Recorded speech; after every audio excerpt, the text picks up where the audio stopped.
ಸಿದ್ಧಗಂಗಾ ಮಠ, ತೆಂಗು, ಬೆಟ್ಟಗಳು. ಕಲ್ಪತರು ನಾಡು ಎಂದು ಪ್ರಸಿದ್ಧವಾಗಿರುವ ತುಮಕೂರು ಜಿಲ್ಲೆ ಬಗ್ಗೆ ತಿಳಿದುಕೊಳ್ಳೋಣ. Welcome to do it well up ನಮ್ಮ ಕರ್ನಾಡು. ತುಂಬೆ ಎಂಬ ಪವಿತ್ರ ಊರಿನ ಹೆಸರನ್ನು ತುಮಕೂರಿಗೆ ನೀಡಲಾಗಿದೆ. ಈ ಜಿಲ್ಲೆಯಲ್ಲಿ ಇರುವ ತಿಪಟೂರು ತೆಂಗಿನ ಕೃಷಿಗೆ ಹೆಸರುವಾಸಿಯಾಗಿದೆ. ಕಲ್ಪತರು ನಾಡು ಎಂದು ಖ್ಯಾತಿ ಪಡೆದಿದೆ. ತುಮಕೂರು ಹಲವಾರು ಸನಾತನ ದೇವಾಲಯಗಳು, ಬೆಟ್ಟಗಳು ಮತ್ತು ಕೋಟೆಗಳಿಗೆ ನೆಲೆಯಾಗಿದೆ. ಇದು ಕರ್ನಾಟಕದ ಶೈಕ್ಷಣಿಕ ಕೇಂದ್ರವಾಗಿದೆ. ವನ್ಯಜೀವಿ ಪ್ರಿಯರಿಗೆ ಈ ಜಿಲ್ಲೆ ಸ್ವರ್ಗ. ವಿಶೇಷವಾಗಿ ದೇವರಾಯ ದುರ್ಗ ರೇಷ್ಮೆ ಉತ್ಪಾದನೆಯ ಪ್ರಮುಖ ಕೇಂದ್ರವಾಗಿದೆ. ಮಧುಗಿರಿ ಬೆಟ್ಟ ಏಷ್ಯಾದಲ್ಲೇ ಎರಡನೇ ಎತ್ತರವಾದ ಏಕಶಿಲಾ ಬೆಟ್ಟವಾಗಿದೆ. ತುಮಕೂರಿನ ಪುಣ್ಯಕ್ಷೇತ್ರವಾದ ಸಿದ್ಧಗಂಗಾ ಮಠ ವಿಶ್ವಖ್ಯಾತಿಯಾಗಿದೆ. ಇಲ್ಲಿ ಜಾತಿ, ಮತ, ಲಿಂಗ ತಾರತಮ್ಯವಿಲ್ಲದೆ ನಿರಂತರವಾಗಿ ನಡೆಯುತ್ತಿರುವ ಅನ್ನದಾಸೋಹ ಮತ್ತು ಅನ್ನದಾಸೋಹ ವಿಶ್ವಕ್ಕೆ ಮಾದರಿಯಾಗಿದೆ.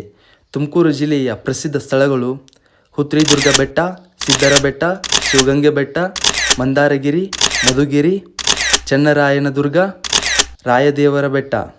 ಈ ಜಿಲ್ಲೆ ಒಟ್ಟು 10 ತಾಲೂಕುಗಳನ್ನು ಒಳಗೊಂಡಿದೆ. ಗುಬ್ಬಿ, ತುಮಕೂರು, ಕುಣಿಗಲ್, ಮಧುಗಿರಿ, ಶಿರಾ, ತಿಪಟೂರು, ಕೊರಗಟಗೆರೆ, ಪಾವಗಡ, ಚಿಕ್ಕನಾಯಕನಹಳ್ಳಿ, ತರುವೇಕೆರೆ. ಈಗ ಕಾಮೆಂಟ್ ಮಾಡಿ ಕೃಷ್ಣಗಿರಿ ಎಂದು ಯಾವ ಜಿಲ್ಲೆಯನ್ನು ಕರೆಯುತ್ತಾರೆ?